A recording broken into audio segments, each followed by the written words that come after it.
नमस्कार। बिहार में चुनावी डुगडुगी जो है बज गया है और सभी दल अपने अपने नेता को तलाशने में जुटे हुए हैं। हम भी जुटे हुए हैं ये जानने के लिए कि चुनावी मुद्दा आखिर क्या होने जा रहा है। हम आ चुके हैं मधुबनी जिले के राजनगर प्रखंड के भगवानपुर चौक पर। यहाँ लोगों से ये जानने की कोशिश करेंगे कि आखिर इस बार चुनावी मुद्दा क्या होने जा रहा है। फिलहाल हम ये जान लेते हैं राजनगर विधानसभा पिछले दो चुनाव जो हुए हैं 2014 और 2015 में। 2014 में उपचुनाव हुआ था। उस उपचुनाव में राम अवतार पासवान यहाँ से विधायक बने थे। मात्र 9 महीने के बाद यहाँ फिर एक बार चुनाव 2015 में होता है, जिसमें रामप्रीत पासवान जो बीजेपी के कैंडिडेट थे वो करीब 6200 मतों से जीते थे। 2015 से अब तक रामप्रीत पासवान किस दिशा में काम किए हैं, क्या उनके काम को जनता पसंद की है अथवा नहीं की है, ये जानने के लिए हम पहुंच चुके हैं राजनगर प्रखंड के भगवानपुर चौक पर। तो चलिए मिलते हैं और जानते हैं लोगों का असली मुद्दा क्या है, चुनावी मुद्दा क्या है। मुद्दे की बात होती है तो राजनगर विधानसभा बहुत सारे मुद्दे ऐसे ज्वलंत मुद्दे हैं जो लेकर के लोग वोट करते हैं। इस बार भी वोट करने का कोई ना कोई पर्पस होगा, मुद्दा होगा। आपके नज़र में इस बार के वोटर के लिए क्या मुद्दा होगा? सबसे पहला मुद्दा यह है कि हम लोग विकास के लिए ही चाहते हैं। जो किसी भी प्रतिनिधि को चुन के भेजें तो हमारा विकास हो, लेकिन विकास के नाम पर में वो जाके बैठ जाते हैं, कभी खोज खबर ही नहीं लेते हैं।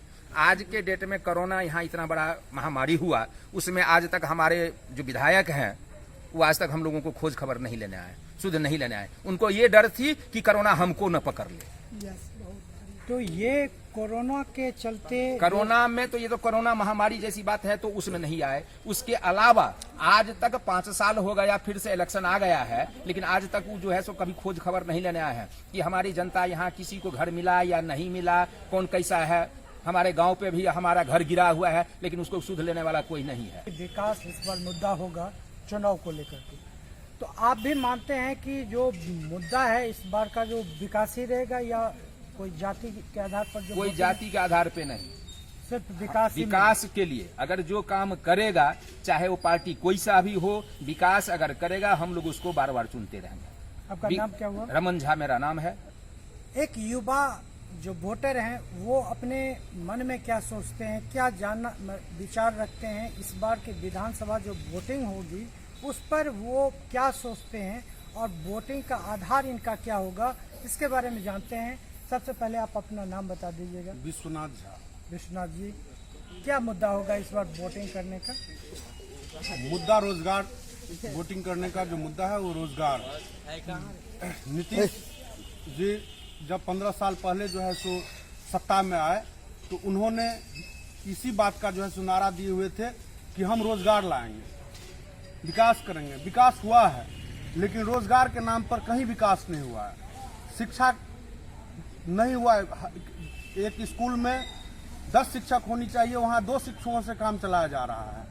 शिक्षा एकदम चौपट हो गया है। कोरोना महामारी में के दौरान देखा गया कि दिल्ली बम्बई से लोग पैदल चल के गाँव के तरफ लोग आए हैं, तो उनको क्या रोजगार यहाँ पर अब वो फिर से वापस गए हैं? सब पलायन हो रहा है क्योंकि यहाँ कोई जो है सो रोजगार ही नहीं है। कोई रोजगार नहीं। सरकार इस पर कोई जो है सो ध्यान ही नहीं दे रही है। 15 साल में नीतीश जी कभी नहीं जो है सो रोजगार पर ध्यान दिए।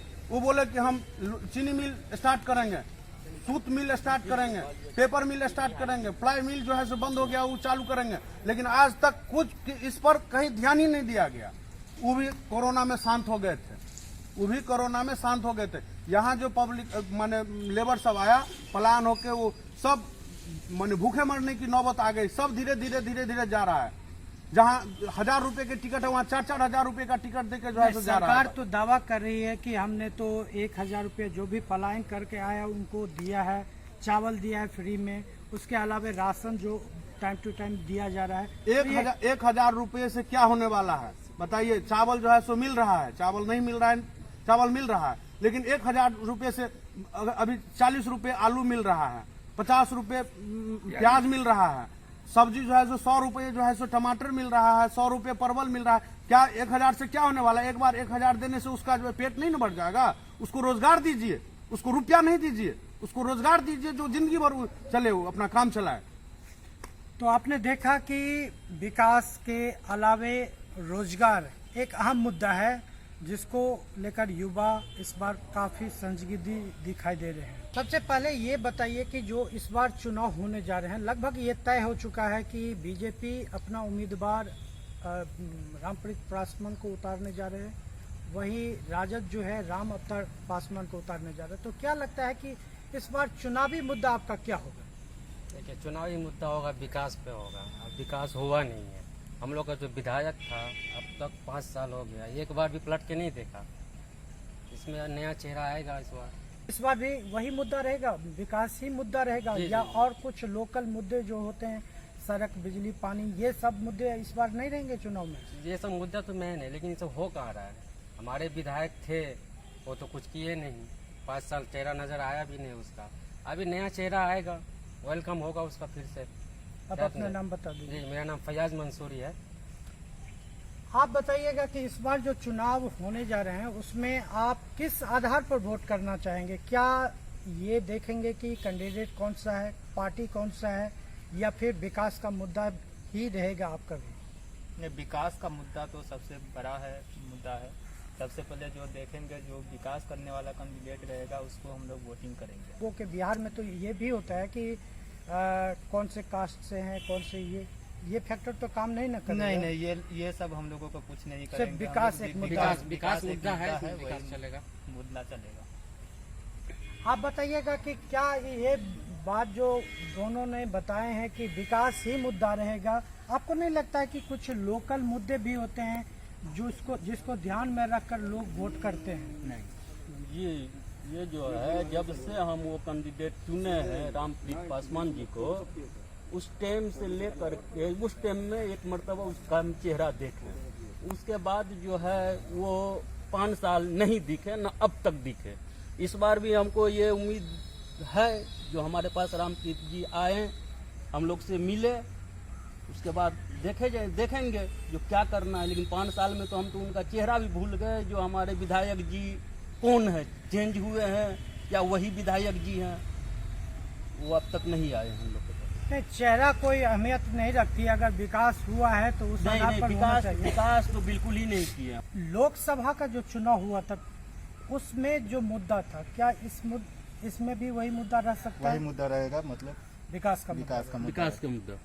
क्या लोकसभा में, जैसे लोकसभा में तो अब जाहिर हो चुका है कि केंद्र में जो सरकार है वो बीजेपी की है, बीजेपी के, तो यहाँ भी बीजेपी को लोग पसंद करेंगे? बीजेपी रहे या कांग्रेस रहे या कोई भी रहे, पब्लिक यहाँ चाहता है कि हमारा विकास हो, सुरक्षा रहे, हर कुछ ये सब चाहता है। ये नहीं देखता कि पार्टी अहमियत नहीं रखती कि कांग्रेस कौन है, बीजेपी कौन है। हम लोग विकास चाहते हैं, सुरक्षा चाहते हैं, बस। एक बात तो तय हो चुका है कि लोगों के मन में इस बार जाति, रंग भेद से ऊपर उठ करके ही वोटिंग करने का मनसा है, क्योंकि जितने से हमने अभी तक बात की है उन्होंने सभी ने यही कहा कि ये पार्टी, ये जाति से हमको कोई लेना देना नहीं है, सिर्फ विकास ही मुद्दा है। और अगर विकास ही मुद्दा है तो बिहार में एक इस बार इतिहास रचने जा रहा है, क्योंकि बिहार में इससे पहले वोटिंग जो होती थी वो जाति पर होती थी, लेकिन इस बार विकास एक मुद्दा हुआ है। ये बिहार के और बिहार के इतिहास के बदलने वाला विचार है। आइए कुछ और लोगों से जानना चाहेंगे कि आखिर यही बात, वो मतलब जो होना चाहिए, जो विकास का मुद्दा होना चाहिए, जो अभी वर्तमान के विधायक हैं, क्या वो कितने इनके मन में बैठे हुए हैं या नहीं बैठे हुए हैं अपने कामों से। तो चलते हैं, जानते हैं। यह बताइएगा कि जो वर्तमान विधायक जी हैं, 5 साल आपके क्षेत्र में गुजारे हैं, उनका काम कैसा आपको लगा? दरअसल जो 5 साल से विधायक जी हैं वो आए नहीं अभी तक, और हम लोग चाहते थे कि वो आए, लेकिन आए नहीं जीतने के बाद। और विकास तो बिल्कुल नहीं हुआ है। इससे पहले जो राजद के थे राम अवतार पासवान, वो भगवानपुर ग्रामीण मोहल्ला वहाँ पे कुछ काम भी किए, 9 महीना रहे, उसके बाद वो हट गए और राम अवतार जी अच्छा काम किए। और हम चाहते हैं उसी तरह का नेता जो है फिर से आवे और अच्छा काम हो। तो आपने देखा कि इस बार के चुनाव में विकास ही एक मुद्दे हैं जो लोगों के मन में ये चल रहे हैं और वोटिंग के करते समय वो विकास को लेकर ही वोट करेंगे, ना तो जाति में फंसेंगे ना किसी पार्टी में फंसने जा रहे हैं। फिर मिलते हैं अगले वीडियो में किसी नए क्षेत्र में, तब तक के दीजिए इजाज़त, नमस्कार।